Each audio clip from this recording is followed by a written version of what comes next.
I'm feeling really great to be back at the Javits Center. Last time I was here was for Yom Kippur. Feeling really good about that. I feel really privileged to be with this really incredible group of people because everybody who is a part of this group is here because you have injected social justice as a part of the kind of work that you do. And for the entire day, you guys have been hearing from incredible leaders. The question that I want to begin to talk about with this group of people is, there's so many ways to make social impact. Why did you gravitate towards telling stories in the theater? Why is this the medium that you think is the most effective or the one that found you? I'll start with Mr. Kantor. Oh, well, I'm just still geeked that that we have an original cast member from Merrily We Roll Along on this stage. I know. I mean, I think theater it's an empathy machine, right? It's like, as an actor, the first thing you're taught is don't judge the character, right? You get under the skin, you learn the motivators, what drives a person to do what they do. And I think that experience is similar for anybody who's a theater maker, an art maker, right? You want to get underneath and you want to understand and really dig in and dig deep.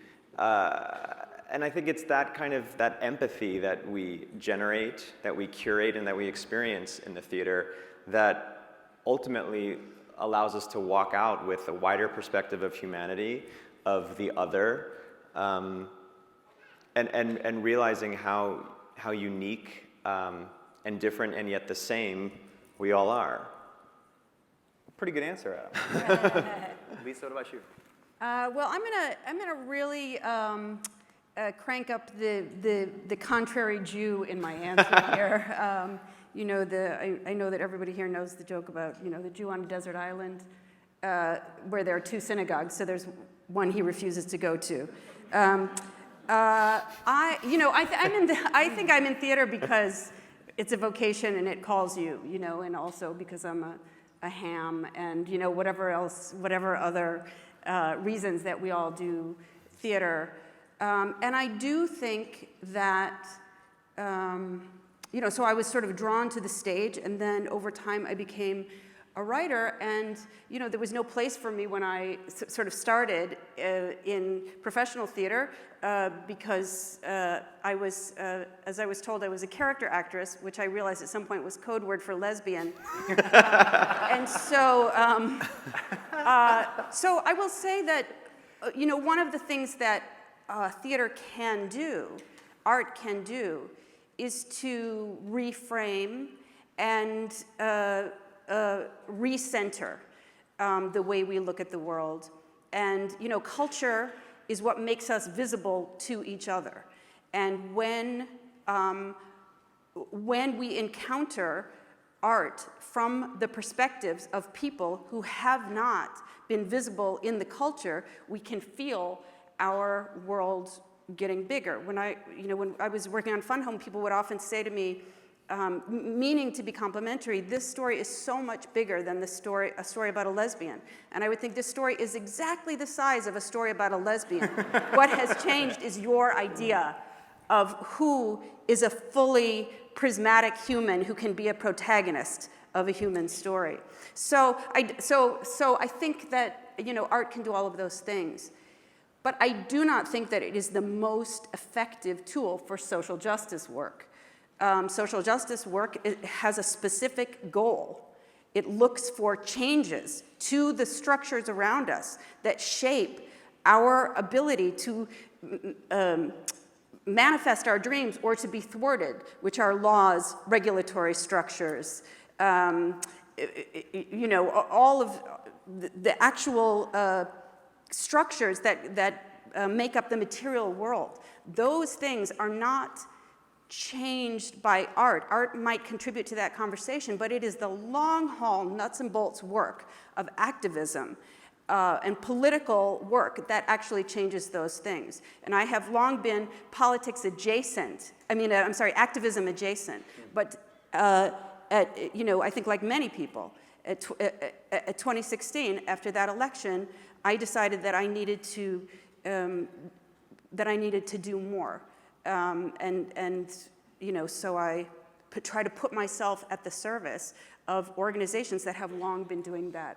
that work to make, because that's actually where social change happens. I think the other thing about it is that art isn't necessarily served when it has those kind of specific policy goals. I often say that if King Lear had been written as a vehicle to change inheritance laws, none of us would know King Lear right now.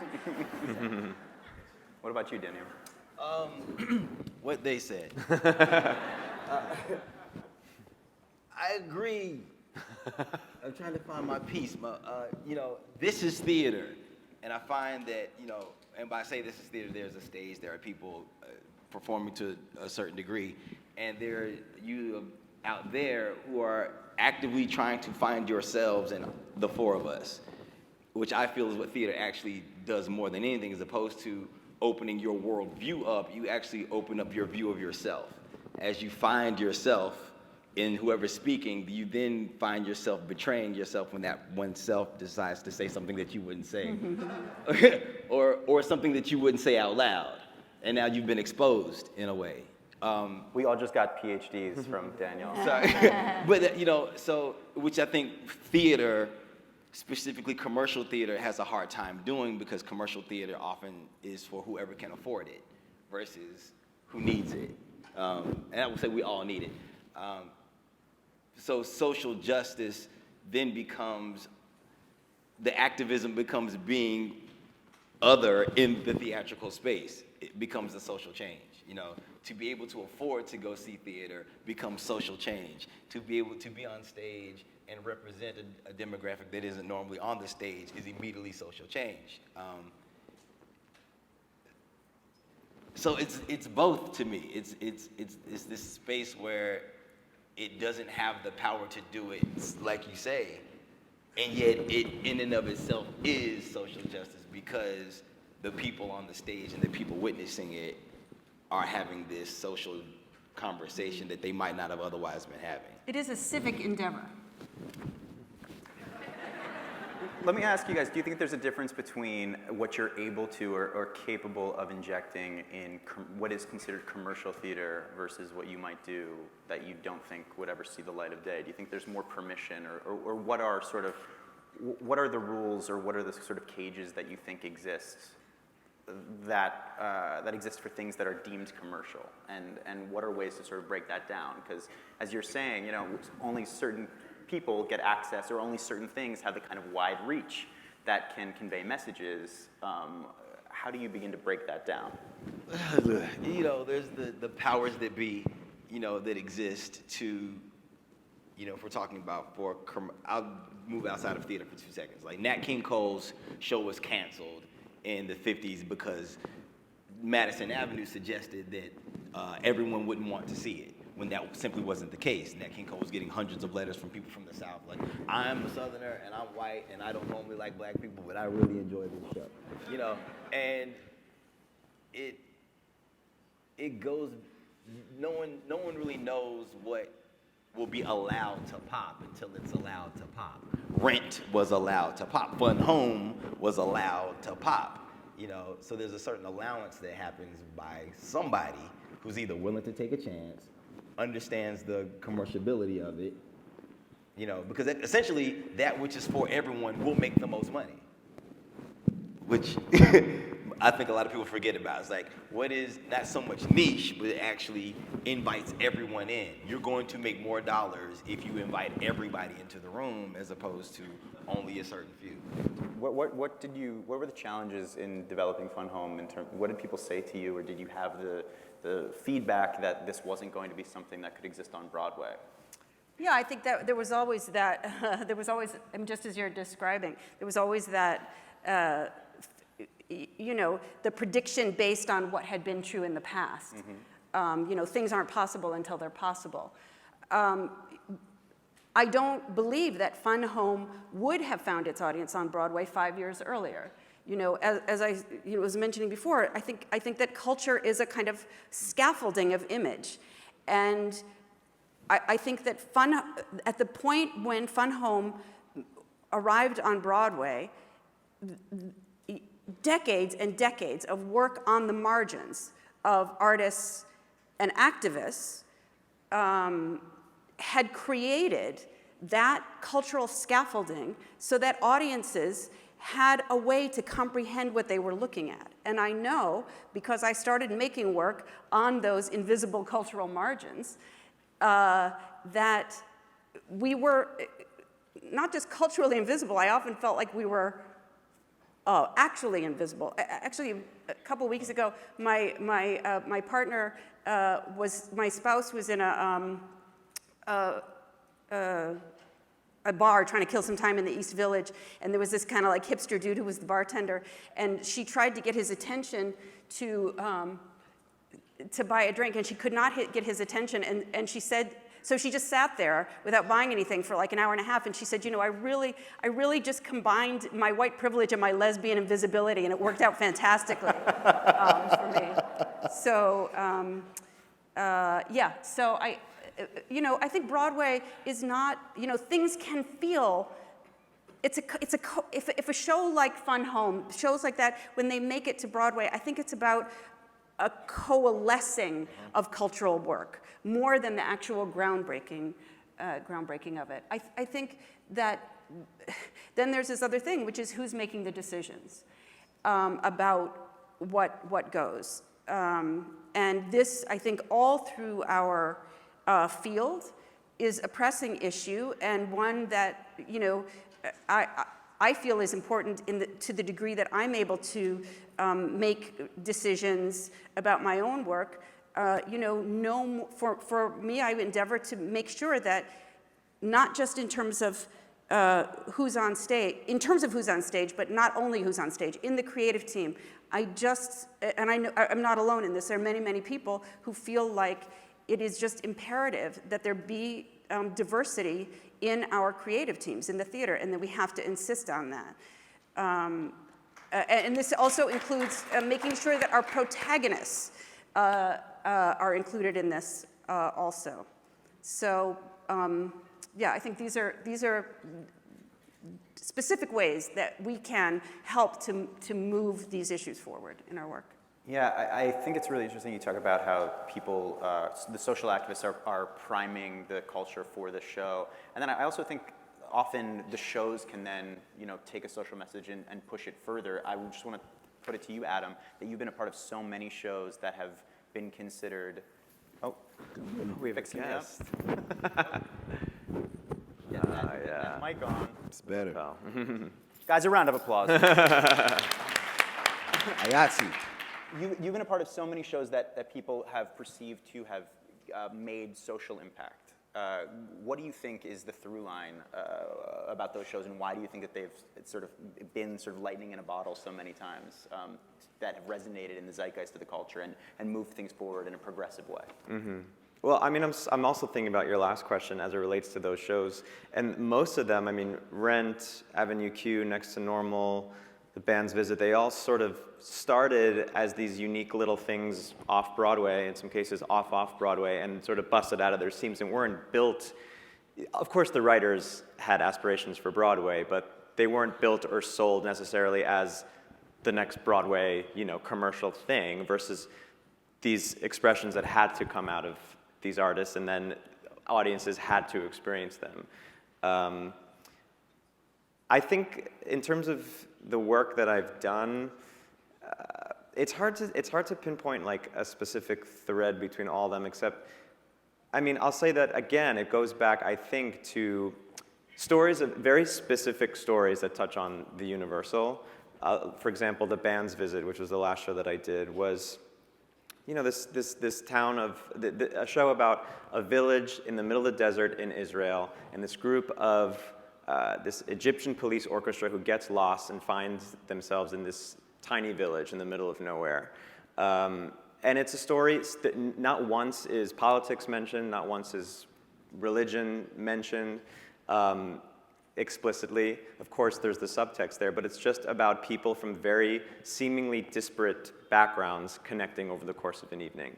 And it's that small story that becomes something a lot bigger, I think ultimately it comes down to human connection. Like Fiddler on the Roof, for example. Of course, one can say it's a story about a group of Jews in the early 1900s in Eastern Europe, or the Pale of Settlement.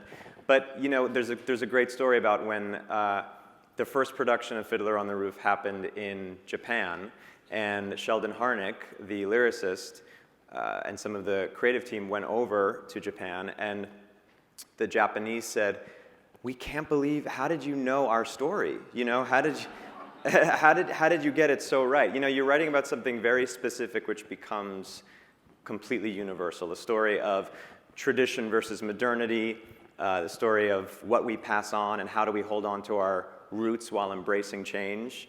It's that universal thing, but it's written with a very specific group of people in mind. And it sheds a sort of a light into the universal. I have a question about, as I was digging up some questions, I noticed in a New York Times profile about you, Lisa, that you talked about two of your favorite political playwrights are Tony Kushner and Tom Stoppard, and one is Jewish and gay and one is Jewish and a refugee. My question is, do you think that there is something inherent about being an other as a creator or as an actor that makes you more primed to create this kind of art? Definitely. I mean, I think, you know, artists take the familiar and they show it to us in a way that makes it strange. And by strange, I mean something that we haven't seen before. And so I think that if, you know, from where any of us sit, we can only see this way. If this is the world, what I see is all of this, and what you see is what's behind me. If all that's ever been, if the culture that we've seen has only been from this direction, and then you make a piece of art that tells us, that shows us the reordered imperatives and hierarchies that appear when you look from that direction, we will be electrified by that. Because we will understand that it is the place where we live, but it will be a completely new valence of information about that place. And I think that's why underrepresented groups are often at the forefront of the most exciting art making. Mm-hmm. I'll clap for that. And I want to pose to the two of you who both, obviously you are an actor as well, but what is the difference between being an actor in a piece that is written by someone else, and you guys also are creators of your own art as well? And how do you feel like you're the most expressive in terms of, you know, injecting your politics or your way of understanding the world? What's the difference between the interpretation of it? And I pose it to you also, Lisa, but I'll start with Daniel. From something that is written by someone else to something that is yours to own? Mainly the restrictions, which is, you know, someone else's words. You know, most people want them how they wrote them. I want it how I wrote it, okay. And the ideals behind what it was written, you know, the perspective that it was written from is coming from an outside source. So it's finding your best way to interpret that which you've been given versus having full agency and understanding about what you've put out and what you want to present, and figuring out how to be specific enough that what you say isn't misinterpreted, all the while giving up the control, knowing that how you present yourself can, you know, everyone in this room is coming from their own personal perspective. So they're viewing me, taking in what I'm saying based on their own personal perspective. I can only control so much of it. So specificity is key when I want to get something across. Do you feel like you're liberated when you get to be a writer as opposed to an actor? Is there a form of liberation in that for you, or is it just different? I think it's different relative to whoever is helping you shape said liberty. I find the freedom in acting comes from, you know, the ability to shed myself and put somebody else on, while not totally shedding myself, but, you know, injecting my own personal beliefs or feelings or ideas of who this person is into it versus being unencumbered when I do my own work. It's really more so having the courage to be free. I think it's actually easier to put on somebody else's work than to be free enough to not care what you think about what I'm about to say, about how I view the world. What about you? What about you, Adam? I mean, I think there's yes. Sure. I think you can sort of, when you're acting, you can sort of shield yourself. You say, okay, this is somebody else's world that I'm stepping into. There's a lot of vulnerability in performing something that you've written, or just writing for somebody else. I think I feel a lot more nervous. I feel my heart pounding like I'm feeling it right now when I'm watching somebody else perform my words versus when I am performing somebody else's words. That's like another level of scary.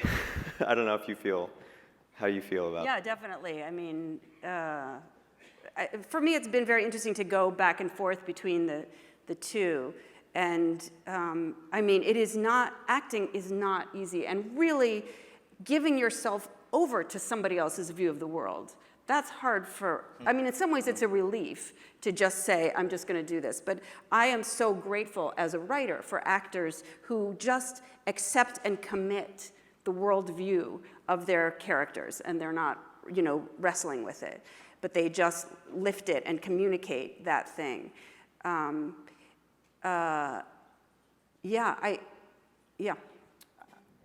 want to ask if people have ever really misinterpreted what your intention was in what you've put out there, and any stories that you want to share. And is it possible to misinterpret art? Is that is that possible? What is your intention, and when was it just not met the way you intended? And as an audience member, if you're taking something in, can you be wrong with how you're viewing art? I think, I do a lot of, I speak a lot on police brutality, and I understand how that's easily a hot topic, especially when your dad is a police officer, your uncle's a police officer, and you feel that they're being attacked. And it's like, I have a friend who felt very attacked because her partner is a police officer when I did a demonstration in Times Square. And we sat down and we talked about it, and I was saying, like, I actually need your partner to also be against police brutality. and if she can't be, that is actually still my problem. And if you can't understand that, then we just might be at odds. But then going back to, I had to hear what she was saying because I didn't want her to feel attacked, nor did I want her partner to feel attacked. And I think there's a difference between, it's easy to get caught up in your own, well, that wasn't my intention, versus, well, this was the impact.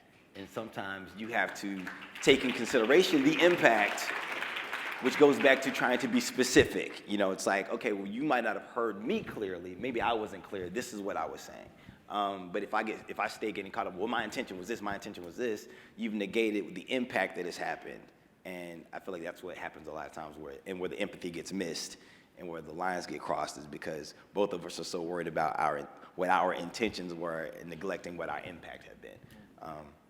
So yes, I think you can misinterpret art. But I think that's an easy thing to do based on your own personal experience. Yeah. I think the word intention is the key word here. All art is a collaborative experience between what the artist has made and the viewer, and theater in particular. There is nothing, theater is creating the conditions for a collective experience of imaginative transformation with an audience. There is no theater without an audience. If you write a book, the book is there, the painting is there, but there is no there with theater except as an experience in collaboration with an audience. And audiences change the nature of what they're looking at, what they bring to it. So I think there are a couple ways for things to not land in the way that you intended. One is if you are from an underrepresented perspective, critics can miss entirely what audiences see. So to take a type of example that I think has happened quite a bit, if you're an African-American playwright writing some kind of fine-grained work about a black family, a critic might refer to it as a sitcom, when to people who have experience with this family or families like this, they are seeing something quite different than that. Audiences teach each other how to watch something. I mean, this is also the beauty, that if you have a mixed audience, you know, in 2.5 Minute Ride, if the best audiences were where there were gay people, people who'd been to the Cedar Point amusement park, children of Holocaust survivors, and people with aging parents. And when there were, and people with families with hoarding problems. When all those people were together, I could hear them. You know, one group would laugh, and then the people who didn't have that experience would understand. You know, that's a magic thing that happens in the theater. But I will say, conversely, with my play In the Wake, you know, some people really loved that play and some people really hated it. And it was a play that, you know, sort of questioned American exceptionalism on the left, and the way that the assumptions of centrality held by people on the left. I was sort of looking internally. And it took me, and there was a lot of, some people liked it, but a lot of people hated it. And it took me really a couple of years to understand that while I was questioning that centrality, my main character stood alone and made the final monologue at the end of that play. Meaning that while I was questioning it, I was hanging on to it formally. And that if I had wanted that play to really do what I thought it was doing, I would have changed the form of it so that the form itself manifested the idea I was after. But instead, I was critiquing something that I was still enacting. So I also think there's that, you know. I want to ask one last question before we wrap up, which is, do you feel a responsibility now as an artist living in a very divisive time to be making art that has a certain message? Anybody take this one?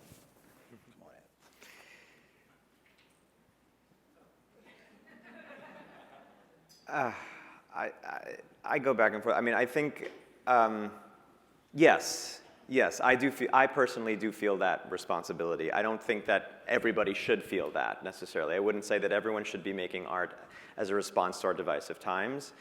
I do. One of the last few shows that I've done have felt a response to that. I mean,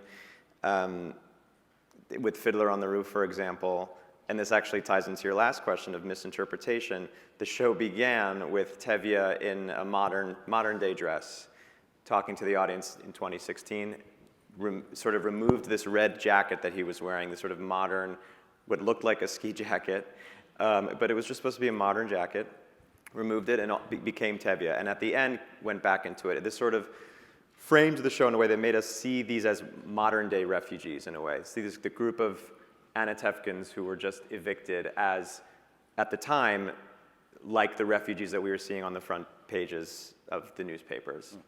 And there were those that said, after the show, that were completely moved by that experience, and others that said, why was Tevye in a ski jacket? You know? But you know, I think the important thing is that it hit home for people. It hit home in a time that we needed to feel that, and to feel that connection. And I think whether you're doing a new piece of theater or a revival like Fiddler, looking at why it's important to tell this story today, living in such divisive times, I mean, creating experiences that can sort of be those empathy machines, as I said earlier, for me is really important. Anybody else want to add anything? I I like divisive times. I'm that guy. Only because no one has to feel like a conspiracy theorist to things that they know that other people don't or that other people aren't willing to see. So like divisive times oftentimes make this, is when there's really, really, really good art that other people can get sticky. Like, oh, that can stay with me in a way that it wouldn't have stayed with me in 2015, you know? You know, I can say things now that I said in 2015 that people were like, get out of here, you know? That's what divisive times does, and what we do after the divisive times that really, really defines us, really helps us figure out where we are on the path. We're gonna go through divisive times again. Like this isn't the first time, this isn't the last time. It's what we do within it and thus after it that really gives us our barometer. So, I like it. And Lisa, anything? You know, I personally have felt unmoored as an artist. I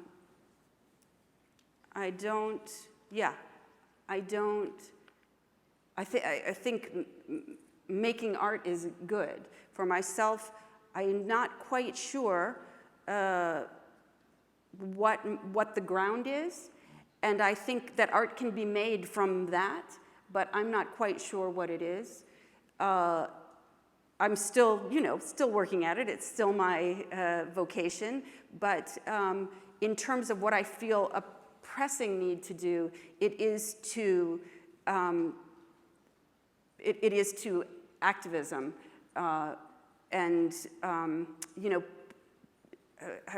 I was at a rally a year ago. You know, somebody was saying, "What was that last rally we were at?" You know, you can't remember. You know, is it Nazis? Is it child separation? Is it what could it possibly be?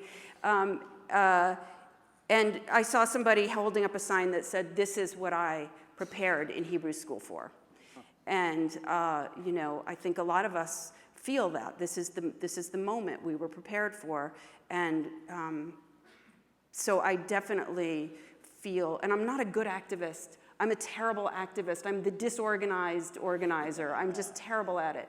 But you know, that is what I really feel a burning responsibility to just keep trying to contribute as much as I can to push back against what's happening. I want to thank this amazing panel for speaking with me, and come on out. I guess we're wrapping it up. So thank you guys very much. Hey, thank you, sir. Thank you, sir. Thank you. You're very kind.